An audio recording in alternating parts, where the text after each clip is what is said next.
Hello, everyone. Kevin Clark here. I'm delighted that you could join us for this special edition of Content Evolution nuWorld.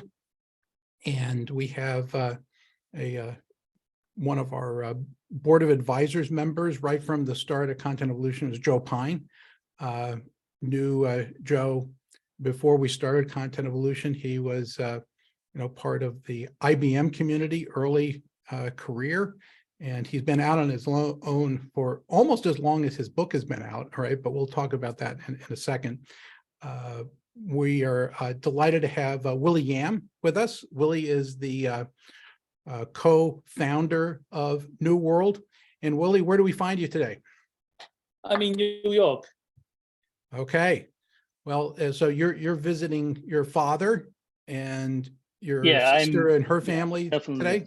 Yeah, exactly. Also, I'm looking for my, this year's Thanksgiving with them. So we're going to have big turkey. Well, good. We're delighted that you're here to celebrate a U.S. Thanksgiving. And we're giving thanks for everyone who is with us today. nuWorld sits at the intersection of people and technology and explorations and conversations at the intersection of the blessings of what technology has the potential to do and the things that people want to do and imagine they can do next. So today we have as I said, Joe Pine. Joe is most notable for this book, The Experience Economy. Joe, which printing is this in from Harvard Business School Press? That is that the one with the die cut in it where there's a hole in the front cover? Yeah, this is the original. So that's the first edition. Yep, that's the first. So edition. how many editions are there now? Oh, too many. Well, too many. We had scores of editions before we updated it in 2011 and put it in paperback for the first time, right after 12 years. And then in 2020, we re-released it in hardcover again with a new subtitle, Competing for Customer Time, Attention, and Money, and a focus on that. And just a few weeks ago, Kevin, Harvard Business Review Press told us that they were naming it one of 21 books that had impact, by which they meant that a lot of corporations buy a lot of copies. Right. And so they're going to push marketing on it even more. So it just continues to sell and sell and sell. Well, I remember when the paperback version came out, I joined you and Jim in Las Vegas. We did a walking tour to talk about, celebrate, and kind of, give expression and experience to what you were talking about in the book. So that's great. He is also the author of Authenticity, right, with his co-author of The Experience Economy. With Kim Korn, he wrote Infinite Possibilities. This was when you were at MIT, right? This was inspired by that period of time? Well, no, actually, well, yeah. I mean, when I was a visiting fellow at the MIT Media Lab, right? So a lot of it was that, and work I had done with Don Tapscott's company helped as well, and sort of helping that model come to fruition. All right, so. But I always say you need an MIT degree to understand it. Well, but the world is just catching up with some of the ideas that are in that book, and in fact, I would argue we're just beginning to catch up with some of the notional ideas of what is real that you unpacked in Authenticity. But that's not why we're here. We're here because of this book, Mass Customization, published 30 years ago, last month, right? And, yes, 30 years ago, October 26th, it was published. And you were still at IBM when you published this book. You were part of the was it Market Management Institute at Palisades? It was the Advanced Business Institute, part of the Advanced Business Institute. Okay, right. Because the Market Management Institute was later what I was on the faculty of that organization. So yeah, I think by the time that was formed, you departed. So you were you in residence there, or were you still in Rochester? I was in when first I was in Rochester for the first 10 years, then MIT for a year, and then the last 2 years were out east in Westchester County area. I had an office in purchased for a while in Westchester, or in White Plains rather, and then in Palisades, where the IBM Advanced Business Institute was. Okay. So that was probably the nicest accommodations that you had when Yeah. you were there. I remember when I had a team at the new manager and advanced management school in the back of Armonk. Those are really nice offices. That was a great place to visit and eat. All right. My Right. office was over at 1133. So my remote workers really liked me putting them there. With that said, Joe is going to share his thoughts about mass customization. And I find it interesting, Joe, that at the time, the protagonist was Japan. And I suspect that we could substitute other names today. So I'm going to turn it over to you. Thanks. I remind everyone we're recording. And if you don't want to be recorded, just remain silent, or this would be a good time to drop off. Joe, Right. over to you. And, thank you, Kevin. And do let me share a screen. Sure, stand which by. I will. And I apologize for the cold that I seem to have gotten overnight. Last night I was fine, and then I felt some coughing overnight, and now it's just like a lot of coughing. But I appreciate that. So yeah, the story begins at IBM, in fact, where I started with very technical jobs and moved to competitive analysis, and for the AS400 mini computer. I don't know how many of you remember the AS400. But my job was to bring customers and business partners into the development process of the system. And so I had a rotating group, a lot of CEs and system engineers and lab folks there, often 30, 40, 50 people that were bringing in customers and business partners from all over the country. And one of the reasons was to get applications available that we could convert their applications beforehand. But it was also to improve the quality of the system and actually get feedback on the system. It was the first time IBM had ever done that, actually talked to customers before we came out with it. I remember customers that could point to screens and say, hey, I helped design that screen. I was there with the engineer when we put that together, and so forth, which obviously gives them a lot of skinny in the system. And it was just like one of the most beloved systems. To this day, I talked to a tech company and ask, how many people remember the AS400? And always people say yes, and always they come up to me afterwards and talk about how fond, with great fondness about how they remember the AS400. Right before the pandemic, I remember talking to one person who said his wife still programmed an RPG, which I didn't even know RPG still existed. I was amazed at that. But when I brought all these customers and business partners into the system, one of the things I discovered was that every one of them was unique, that every one of them wanted to use the system in different ways and do different things with it. And we really hadn't taken that into the process, into thinking about it. We had designed this mini computer for what we thought was a large general purpose marketplace that simply didn't exist. Mm-hmm. And that really, stuck with me. And I went to move to strategic planning after the system came out, because we had thought nothing about its future. It was a bet your division project on just getting this computer done. And then I came across Stan Davis's book, Future Perfect, when I was in strategic planning. This is the original book, right, that I have of it.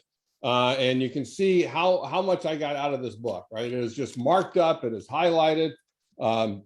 It has Post-it notes sticking out of, like at least a third of the pages, it seemed like, in here.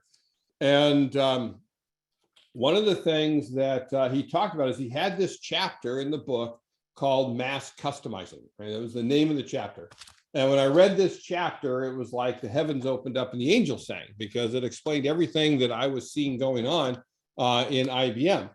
And he asked the question in here, and this is page 169 of the original book: what is the final step, the unitary building block for the market whole in the new economy?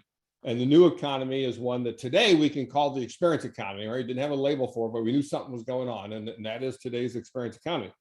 And he said, so what is that unitary building block? It is the individual customer, right? The individual customer, that's what's key. The individual customer, units of one, whether a consumer or a corporation.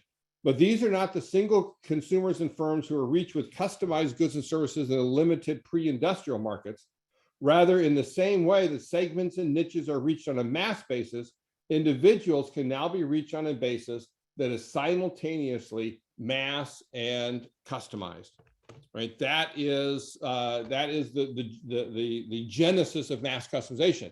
Right, so I read that as a strategic planner. I worked to get that into our plans and strategies, and then IBM sent me to MIT for a year to get my master's degree, sort of a reward for the project that I had done there.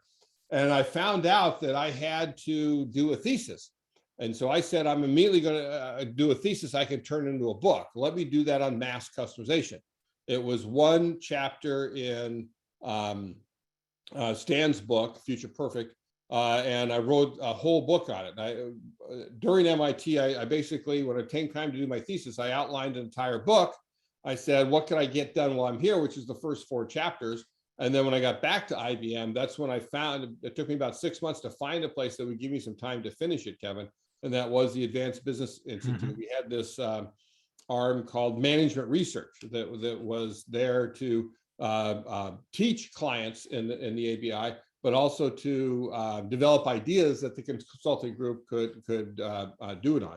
And so that's what became the first book. The first 4 chapters of the book that Kevin held up, Mass Customization, are basically my thesis plus the appendix of research in there. And so everything has flowed from that. And thinking about Stan Davis, let me show you the original PowerPoint. Where are you? There it is. The original framework that Stan had on mass customization. This was basically it here, where he talked about, you know, what is market development. That in the beginning were local markets where you could, the pre-industrial markets, as he also called them there, where you could buy things locally, you could sell things locally, you could use things locally. But then with the advent of the Industrial Revolution is when for the first time we created a truly mass market out there where everybody was part of one market. And that, what really came together, of course, was Henry Ford's system of mass production, right? Where he famously said, you can have any color car you want as long as it was black, right? Because then everybody had to sacrifice their individual needs so that they could, in fact, go down the old learning curve of cost versus volume, where you wanted to be able to produce more and more cheaply, because every new car you produced would be able to allow you to lower your costs, right? And the lower your costs were, the more you could lower your price. The more you lowered your price, the more people bought your car. The more people bought your car, the higher your volume, and higher your volume, the lower your price and costs and so forth, right? So you had a very tight circle around there. But then what happened was that we moved from, Alfred Sloan brought in the notion of segments. I don't know if you remember his not quite as famous saying, but Alfred Sloan, at the head of GM, when he brought GM together, said that he wanted a car for every person for every purpose. So that meant he segmented the marketplace and put a different research and development outfit, a different mass production factory, a different mass distribution, mass marketing, and so forth around each one of those. You had all these different segments. And like mass production, that then diffused throughout industry after industry, not just in goods, but in services as well, where over time, then those niches kept getting, those segments kept getting smaller and smaller and smaller. And that's when you had market niches. Probably most famously was the invention of the minivan. That was neither a car nor a van. What was it? And so now you see all these different things. Well, what Stan Davis foresaw is that if you take this progression to its natural conclusion, what do you get? You get what he called mass customized market, where every customer is his own market. What today we generally call markets of one. And so you get markets of one, every customer is his own market, where you have these co-equal imperatives to have individual customization, because that's what people really want. They want to stop sacrificing to buy the same thing as everybody else, to buy off the rack, to buy off the lot, and so forth. And they wanted that individual level of customization. But companies also then had the co-equal imperative of doing it at high volume with low cost, with efficient operations. And that's what mass customization really is. It's got that massness to it. So when I came out with the book, again, based off of my my thesis, one of the things I did is I sort of defined mass customization, and I realized today that I defined it wrongly, that I got it wrong. Because what I said, including the updated edition, is I said that mass customization was variety in customization through flexibility and quick responsiveness. And the problem with that is that variety is not the same thing as customization. Variety is still producing in advance in the hope that a customer come along and say, yes, this is what they wanted. It's only customization. By definition, it's only customization if it's done on behalf of an individual living, breathing customer, right? Again, that unitary building block that Stan Davis talked about, individual customer. Recognize also that individual customer is a redundancy, but we have to do it for emphasis, right? All customers are individuals, again, whether consumers or businesses, but we're so used to saying customers and really thinking markets, which I'll talk about as well, and we sort of lose that. So instead of thinking it this way, the way I've eventually came upon defining mass customization is mass customization is simply efficiently serving customers uniquely, right? 4 words: efficiently serving customers uniquely, giving every customer exactly what they want, but doing it at a price they're willing to pay. Now, one of the core frameworks of mass customization, and I'm a frameworks guy, so everything that I write about is based off of different frameworks. So this is one that I worked with 2 professors when I was back at the ABI at IBM, Bart Victor and Andy Boynton, called the product process matrix. And it's many people call it the 2x2 because you can see so many different things. I just developed for like the 4th time a sub framework that uses the exact same framework but applies it to a completely different field. In this case, one of business transformation. You can sort of see it going on. But what we realized is that you can have product change that is either stable or dynamic. Stable, evolutionary, happens, but not a lot. Dynamic, very revolutionary, often individual, often customized. And your process change can be stable or dynamic as well. And what you have then is you have invention organizations, R&D, craft shops, or job shops, and others that are really coming up with new things, right? You're coming up with new products. You're often inventing things, you're innovating, so your process is dynamic. You don't always know how you did it.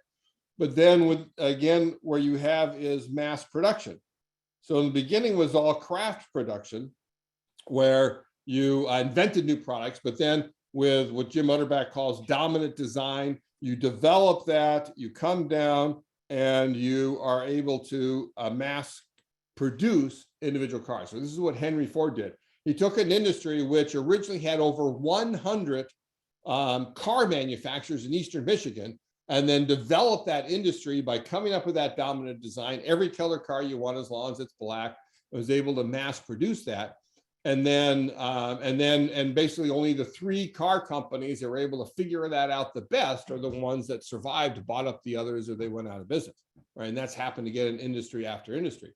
And then Kevin, you mentioned the Japanese competition, which is sort of the bugaboo that I talked about at the beginning of the book, and today, yes, it would be Chinese.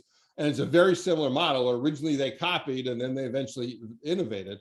And what Japanese companies did is that they moved over to this quadrant here of continuous improvement, or total quality management, or lean production, MIT authors called it, where you'd still have a stable product base, but now you would dynamically improve the process. Instead of with mass production, you do the same thing over and over and over again. With continuous improvement, you get better and better and better at how you do that. And so you'd be able to improve that process more and more often. And what it took to be able to do there was to link those processes together, to link in the islands of automation that were going on, and be able to link the organization together to focus on market, to focus on that customer satisfaction, as it's called, to focus instead of vertically like you do with mass production, focused horizontally, based off of teams and so forth. And that proved it tremendously successful. It took us a long time to figure it out, because as American producers, we tend to think of only invention and mass production. Like Michael Porter famously said, is that you can be either high differentiation or low cost, but you can't be both. Well, Japanese were both. And that's why we couldn't figure it out. But eventually, the locus of competition moved up to this quadrant, which is where you find mass customization.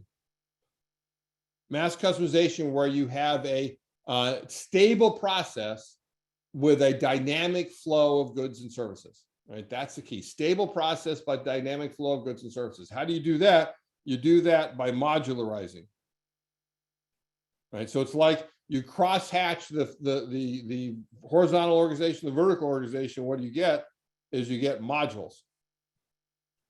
And these modules allow you to do different things for different people. Now, when you think of modularity, think of Lego building blocks, right? What can you do with Legos? Anything you want. Right, exactly. Anything you want, Kevin. Why? Because you have a large number of modules, different sizes, different shapes, different colors, and a simple and elegant linkage system for snapping them together.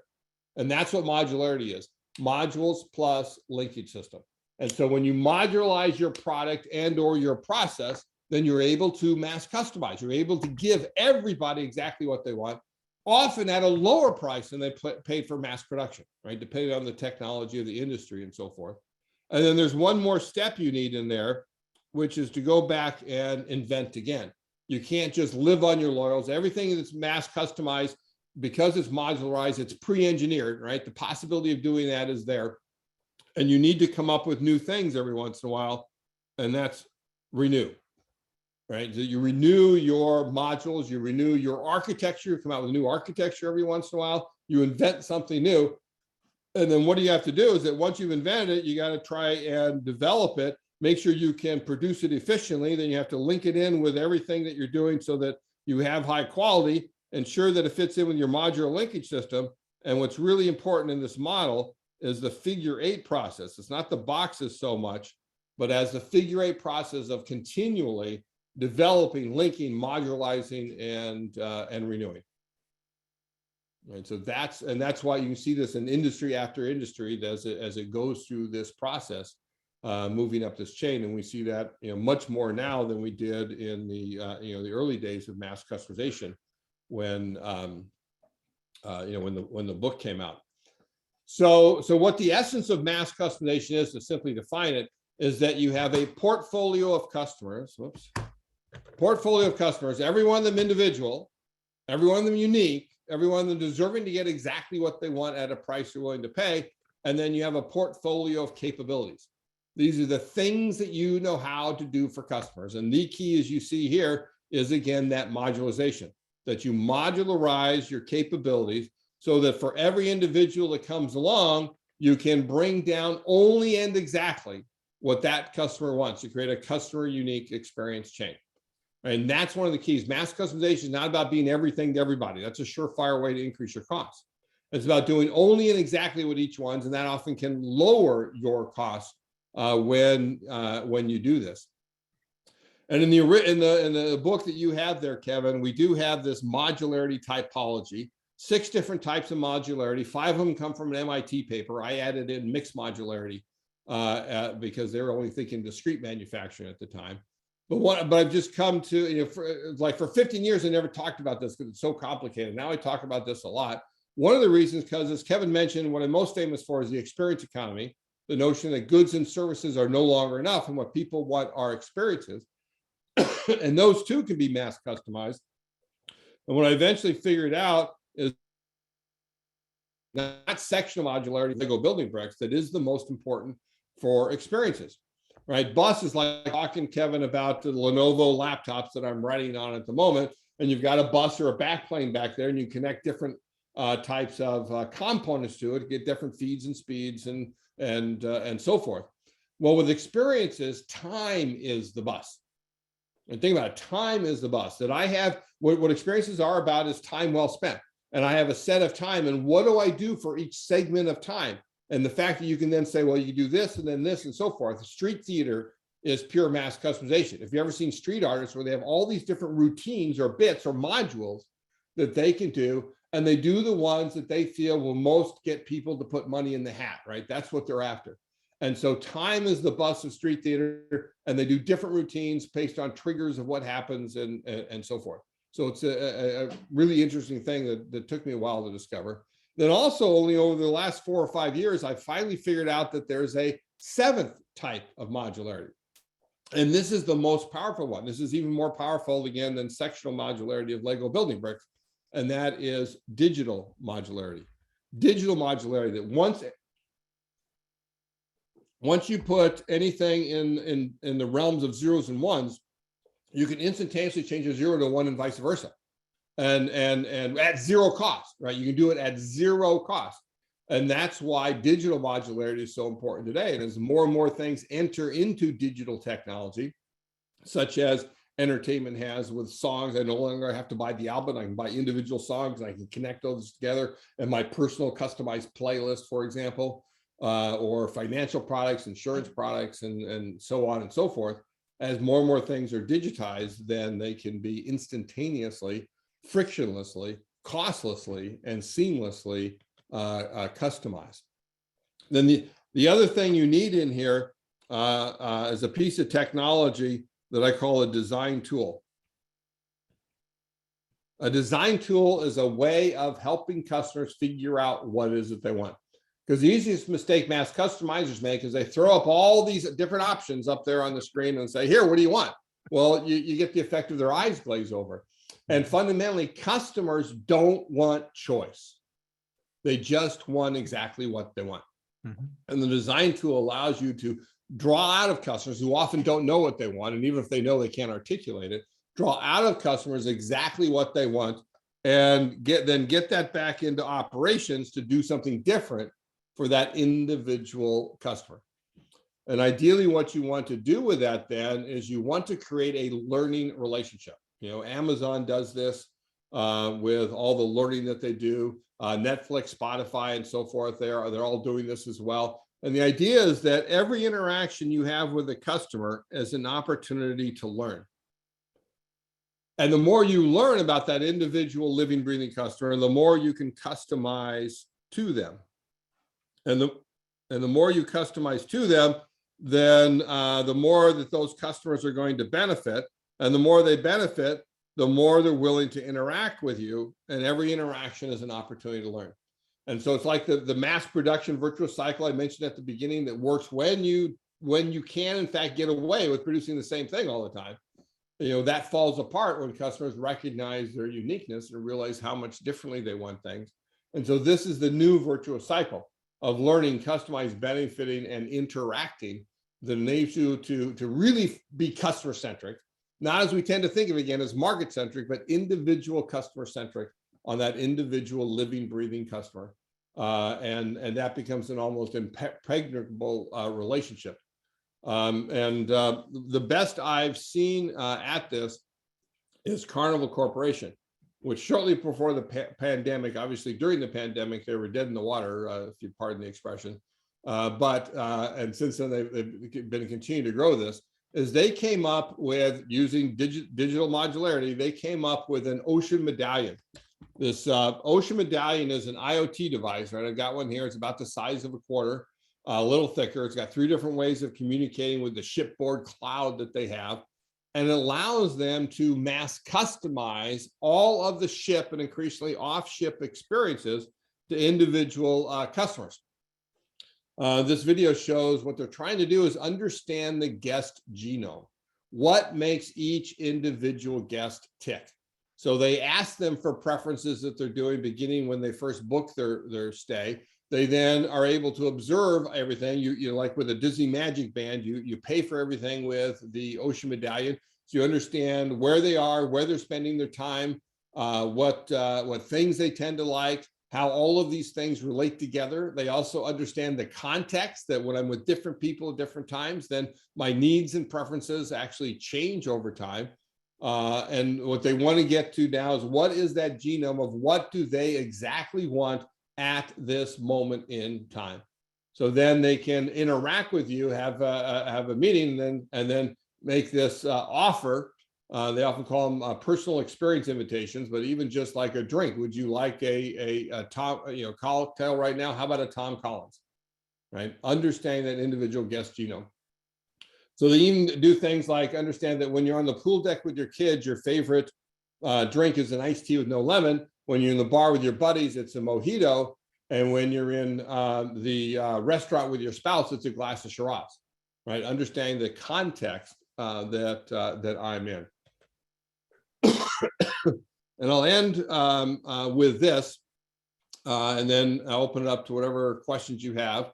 As I talked about this market development from Stan Davis, and one of the things I do is that, I'm a frameworks guy, and I'm always asking what's next, right? What is the next thing? And you look at this and you say, well, nothing can be next, right? You went from everybody that's part of the mass market to smaller and smaller and smaller until you got to everybody's an individual market. Well, what could possibly be next? Well, if I present it to you this way, then probably you can figure it out, which is what a mass market is all customers are part of the same market, right? They're all part of that mass market. Every customer is part of the mass market. Well, and then you get down to segments, you have multiple segments, but you still have many customers that are part of each individual market segment that you have. You get down to niches, and again, you have many more niches, but you have multiple customers that are part of that niche. And so what you then obviously the logical conclusion again is every customer is his own market, right? That's the Stan Davis model in a different format, where you get down to every customer is his own market.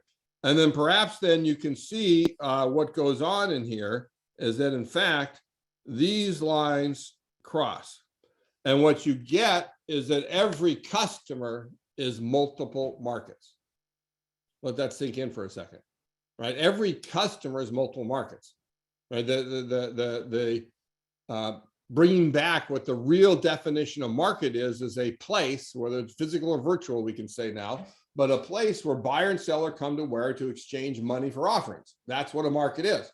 And we understand that I want a different drink when I'm on the pool deck versus the restaurant versus the bar. When I travel on business, I want one thing from the hotel, from the rental car, the airline, the restaurants that I go to. If I bring my wife along, all of that changed. I want something different. I'm a different market. If I travel with the kids, if I travel on vacation versus business, all of those are different.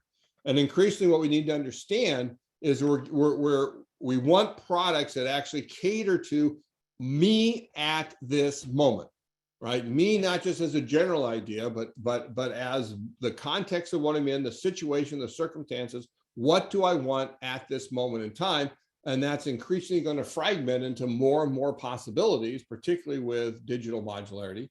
Applies to business as well. When you sell to a business, you think about, you may have a decision maker you got to sell. You have a purchasing manager that wants to work with you on price. You've got all the users of that as well. Every one of those is a different market and wants different things.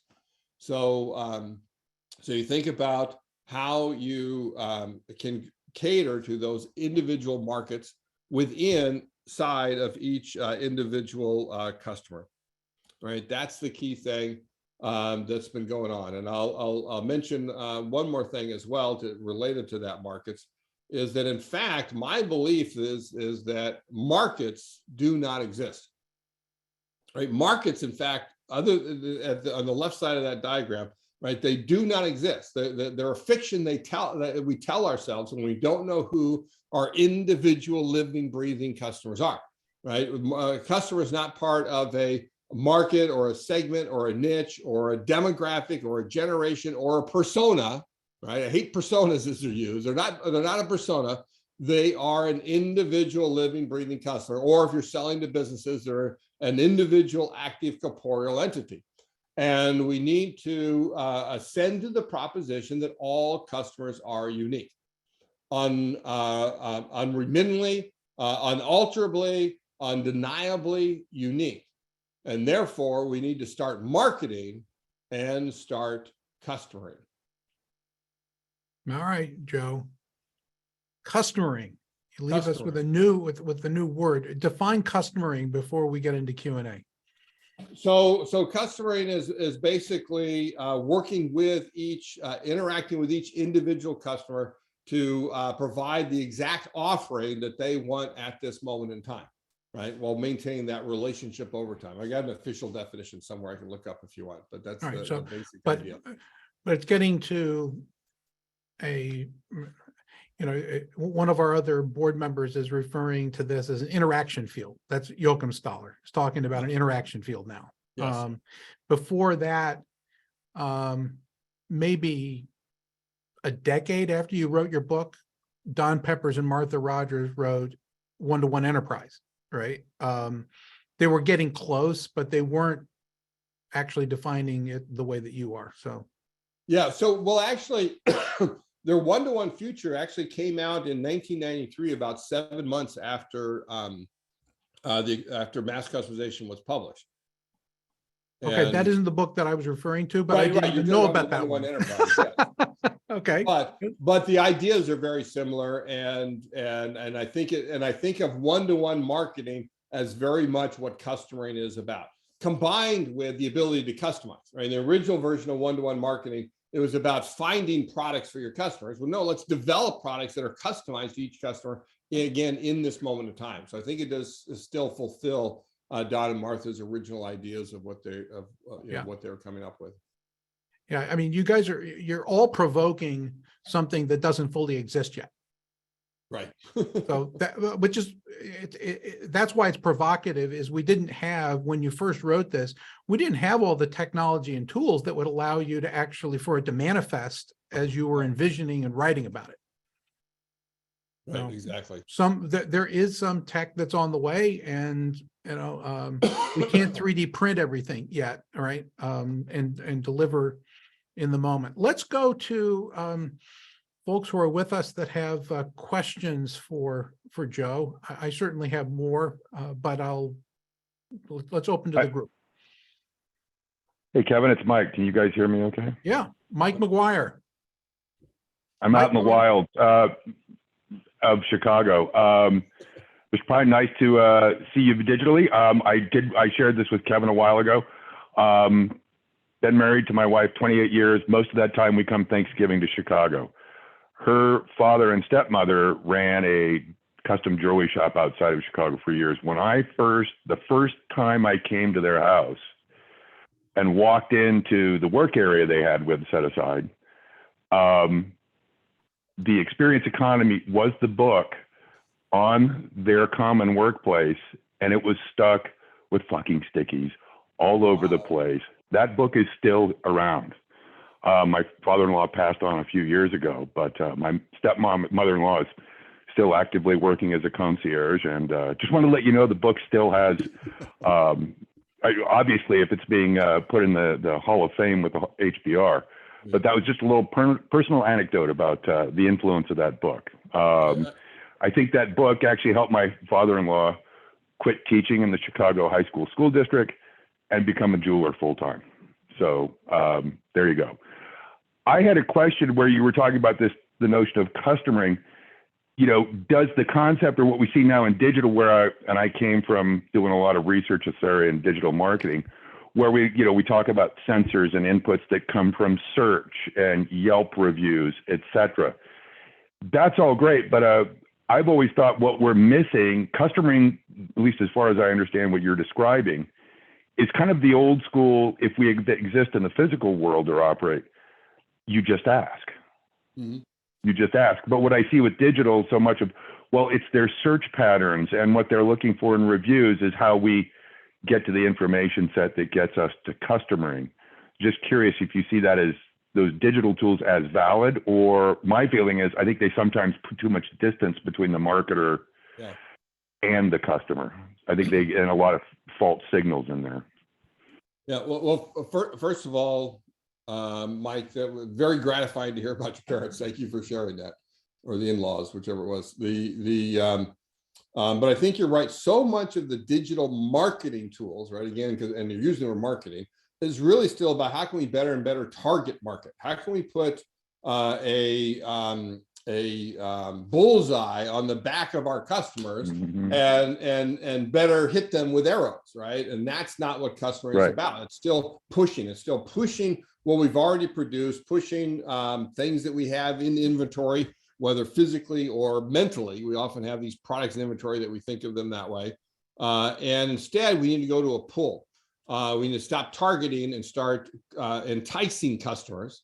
Right? And that's one of the places where experiences come in, because one of the things I've long said is the experience is the marketing, that the best way to generate demand for your offerings is with an experience so engaging that customers can't help spend their time with you, give you their attention, and then spend their money by buying that offering. So we need to entice them first and then cultivate that learning relationship on anything that has a recurring possibility of buying. Then let's cultivate that relationship where, again, we're now pulling, as you say, which is asking, right? Pulling is asking customers, or we're observing them, we're figuring out what they want and be able to offer them like Carnival does on the cruise ship. And then to be able to give them, again, exactly what they want, right, at this moment in time. Gotcha. So that Thank you. implies, listening. Yeah. Deeply listening to be able to get, a different outcome in different relationship, right? Right. Yeah, but I think consumers honestly now are feeling that the listening is becoming surveillance, and it's not necessarily always in the service of me and what I want from that vendor or provider. So what do you think about the balance, Joe, between being surveilled and being heard? Well, it's there. If you think about Ocean Medallion again, there's definitely surveillance, right? There is definitely surveillance, but it's to what end? And they anticipated that a lot of people wouldn't want it at first, but from the very beginning, they had over 95%, acceptance rate of people that want it, because even before they got on the cruise, they could see the value, right? So, and you've got provisos, you've got to keep the data private, you got to not sell it to anybody. And what I always say is to my clients is never ask your customers or keep about a piece of data or keep a piece of data about your customers unless it's to benefit that individual customer. Right. So often we get data to sort of benefit the whole, and again, better to target the customer rather than understand them in a way that we can fulfill what they want. I think that the key there is, benefit the customer. That's clearly the Right. That's what takeaway. customer centricity is about. Yeah. Can I ask a question there, Joe? Go ahead, Bill.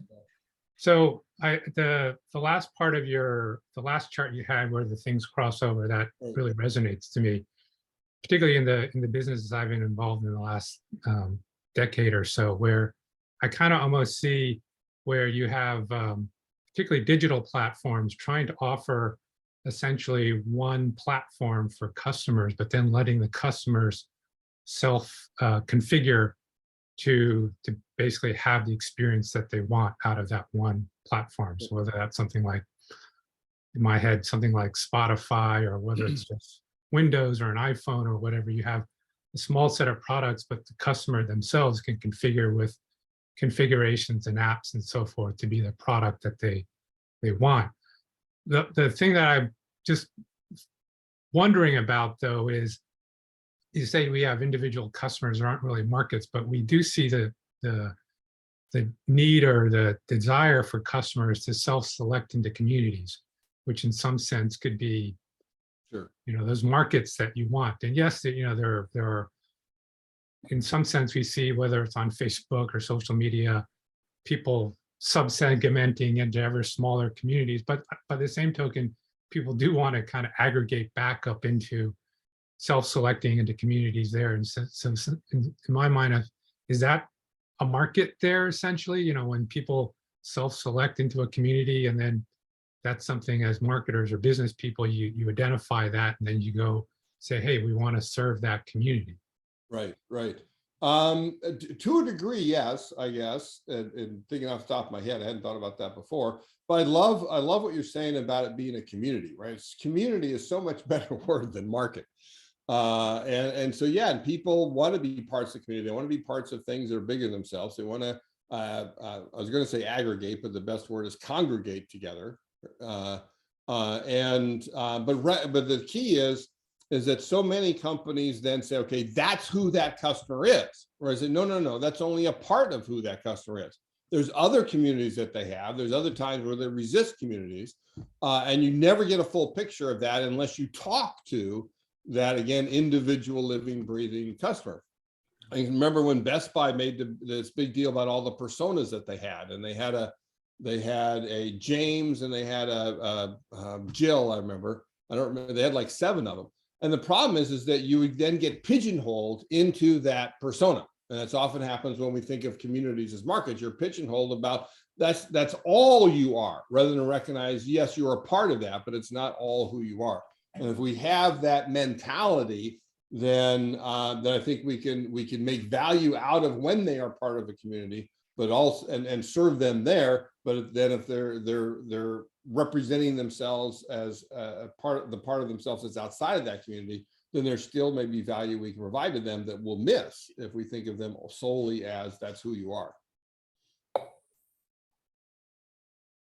Okay, there's something in between what Bill's saying and what you're saying, Joe, where you might be able to reapply modularity to, customers, right? That there are modules of wants and identity. needs that can be addressed, right? Because there are large swaths of people who want something, and therefore you could, spend time and attention on it. How do you address the notion of no organization has infinite resources? So if everyone's equal, right, in terms of their wants and needs, how do you focus? How do you get to strategic focus when the customer base is atomized? Right. So when my partner Jim Gilmore and I wrote our first Harvard Business Review article together called "The 4 Faces of Mass Customization," where we had 4 different types of customization. And Bill, I think part of your question I was going to say, well, sometimes you want adaptive customization where it's that platform and you do it yourself, right? Then there's collaborative and others.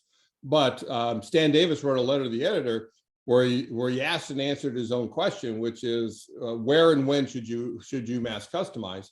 And he answered as little as possible, but as much as necessary. Right? Okay. And so it is to find those places where it really makes a difference. And what we settled on was what to look at is what we now call customer sacrifice.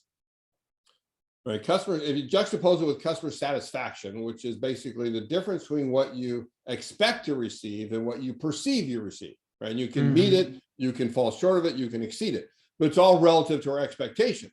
And the problem is our expectations often have nothing to do with what we really truly want and need. And companies often teach or try and push customers to lower their expectations so it's easier to meet them. And the NPS and all those customer satisfaction stuff, it's not crap, but I almost said it was crap. But because if you don't have that, you may need to be able to meet expectations, sort of the jacks to open. But customer sacrifice says, forget about your expectations. What do you really truly want and need? And what is that ideal offering that you want at this moment in time? And then what do you have to settle for today? And that gap is your customer sacrifice gap. And what that learning relationship does is says, every time I interact with you, I can learn more, I can better customize, I can reduce that sacrifice, I can close it, generally not in one fell swoop, but generally over time. And so where and when do you want to customize is in areas where there's a lot of sacrifice, that people want it differently and they're not being served today. If you think, often with companies I've worked with, you can develop 20, 50, 100 different dimensions of sacrifice. And the ones that focus one are the ones where a predominant number of customers really care about it, and so the value is there, where the bell curve is pretty wide, right? If you have a very small bell curve, then you're not going to get as much. So that bell curve, you want to focus on wide. We call those areas of common uniqueness, right? Common, they care about this dimension, but they're unique in how they want it. Think of something as simple as what temperature you wanted in your shower. Right, nobody would live with a mass-produced shower that had only one temperature, right? Because it's wrong for everybody. Yeah. I mean, I just recently, earlier this year, bought a bed for my wife that senses and responds and has a digital profile and is constantly getting better in terms of meeting her needs. And so it's a mass produced product, but it's Right. constantly adapting itself to be better for her. Right. That's that adaptive customization that by itself is doing that learning Yeah, relationship. exactly. A Right. little bit digital, a little bit physical. Right. What's the brand, Kevin? It's a sleep number. Right. It's a high-end That's- sleep number bed. Yep, that's what I have too. I mean, I want to get, and I have ones that doesn't do the learning, so I'm looking to upgrade pretty soon. Yeah, I mean, it's clearly, she can read, and so can I, because she's got COPD, and so there's some, need to keep her, comfortable, and sleep longer. We get that reading back on our tablet, right? That says, here's how, Well, you how well sleep. you slept, and here is Right. how many times you moved, and here's, it's getting some other telemetry. It's pretty interesting. Yeah. Does it correlate with the Fitbit? Do you have a Fitbit also that tells you how well you sleep? I just wonder what the correlation would be. She's not wearing a Fitbit, so I don't have that information, although we're taking a lot of other readings, right? So it's interesting stuff. Yeah, and in fact, I'll mention, Kevin, when I introduce Sacrifice in presentations or workshops, Select Comfort is the brand I use. Okay, Because the hardness and softness of mattress is a clear way to think about Sacrifice that everybody gets. 100%. All right, Willie, you have a question? Yeah, I have a quick questions. In regarding, actually, Kevin, you mentioned this about, cost taking into consideration when you mass customize or customize to an individual need, right? I'm thinking, also in relate to digitalization world, and then the more and more of the Web3 and decentralizations coming into play, and any individual company who try to make products, usually we try to say, okay, what's your position in your product in your market, whether it's to C or to B. And when I consider to B business is mostly, okay, you have to tailor a lot of things to the company who require a lot of customization to their needs, right? And then obviously that also relate to higher cost, higher resources, and then you have to put a lot of specialization into your product to cater to those customers or to those enterprise. And then versus to C, which is obviously going to the mass market and try to mass produce your product and to the lowest cost possible, right? My point here is that, whether in the new world of Web3 and decentralization, would this break down in terms of to C and to B business, right? And decentralization meaning that each individual become a organization itself and the market itself, then are we going to, like, the border line between to B and to C is kind of blurred. Any thoughts on that? What do you think, Joe? I find it interesting what you're asking, and I'm not sure the answer of it. If they would become more blurred.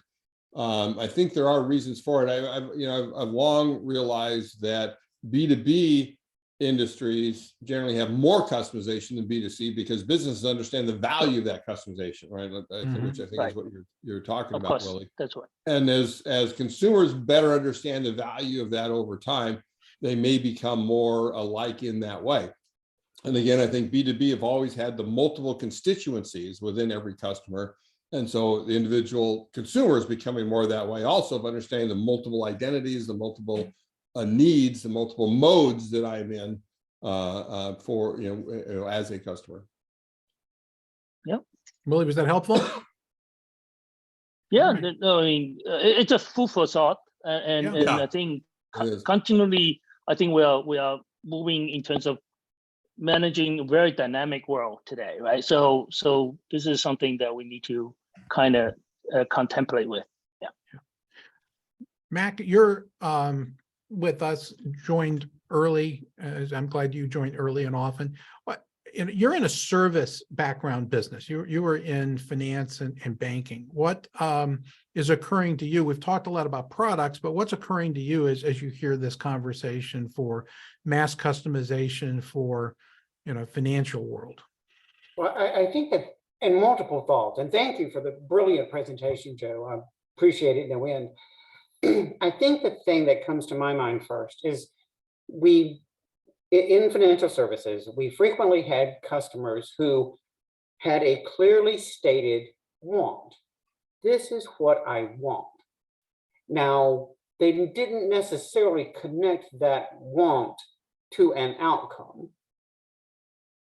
And they may not have been a path between the want and the outcome, which you just didn't get from direct and simple questioning. So one of the things that I've been toying with a lot is, you can tell me what you want, but I should also be able to suggest, based on where you are in your life, other types of things that I might have learned about you. It's more like from a improvisational school. Yes, I can give you what you want, and had you considered? Because so frequently I can satisfy you now, but create regret for you later. I'm wondering if there's a way to bridge between, I can meet and satisfy your expressed need, and at the same time, given the information I have about you, recommend things that may make you even happier.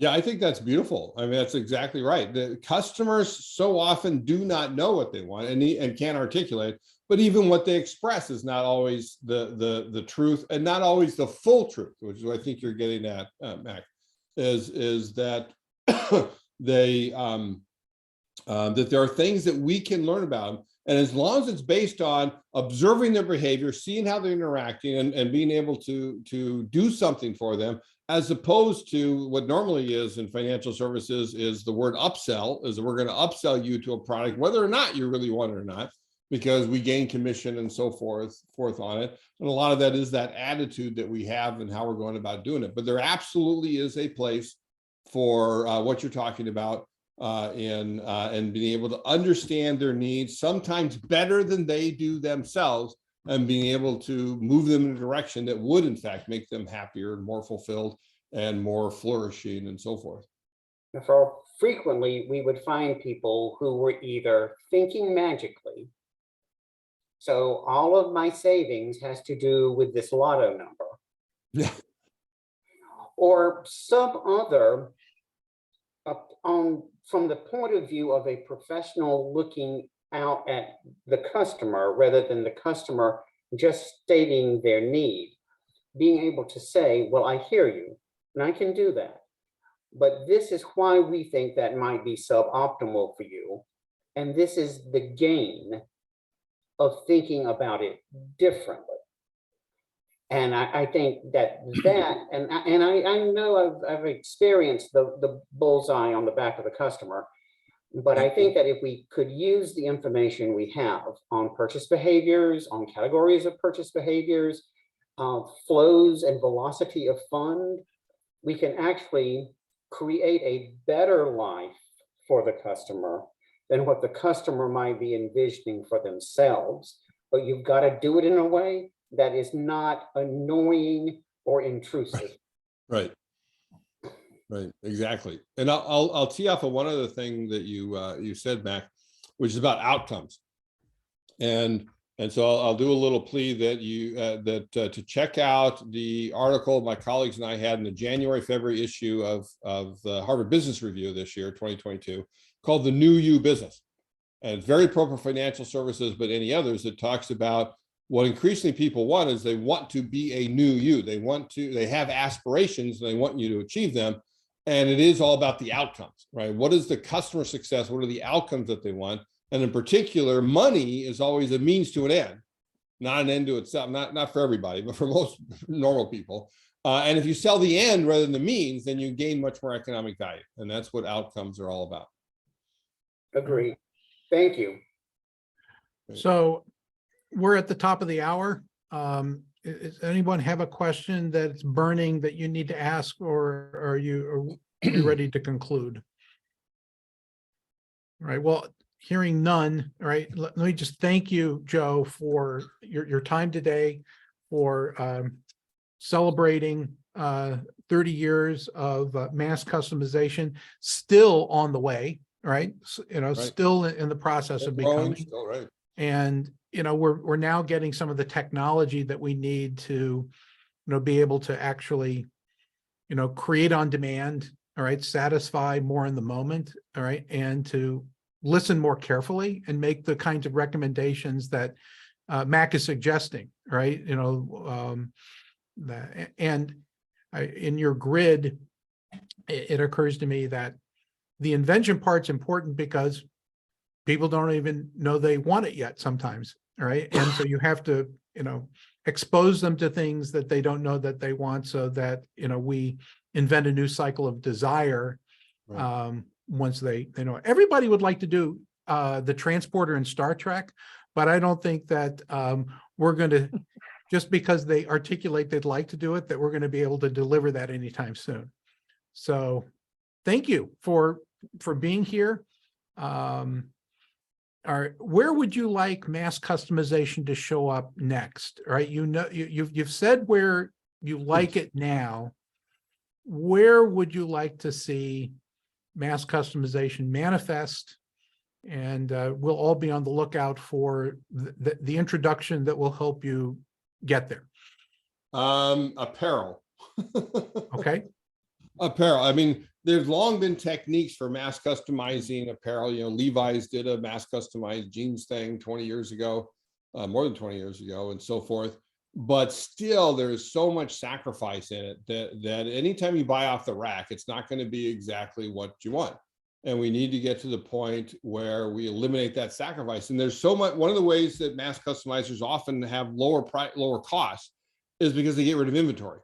And one of the big problems with apparel is like 30 to 45% of the product that is produced is total waste. They throw it away, they burn it, they landfill it, and it's just it's a total waste. They're using the Earth's resources, and nobody is buying what they want. Yeah, It needs to move to an on-demand model.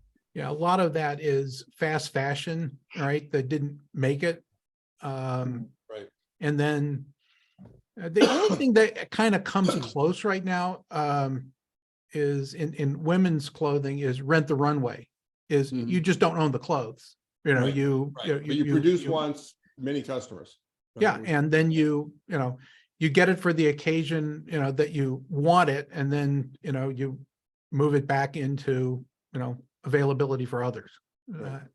I don't think that's a perfect solution, but Willie, be on the lookout. All right, there's a lot of clothing made in your neck of the woods, my friend. Yes. And then one other Yeah. company, I'll mention one company, American Express, just because I've been a customer for 42 years and they still don't know who I am. It drives me crazy.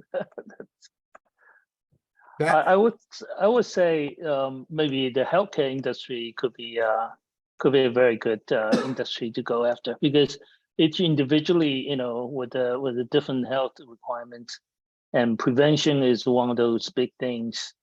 I think if we can mass customize it, will be great. Yep, absolutely. I do work a lot with healthcare. That's why I didn't mention that one, but you're absolutely right.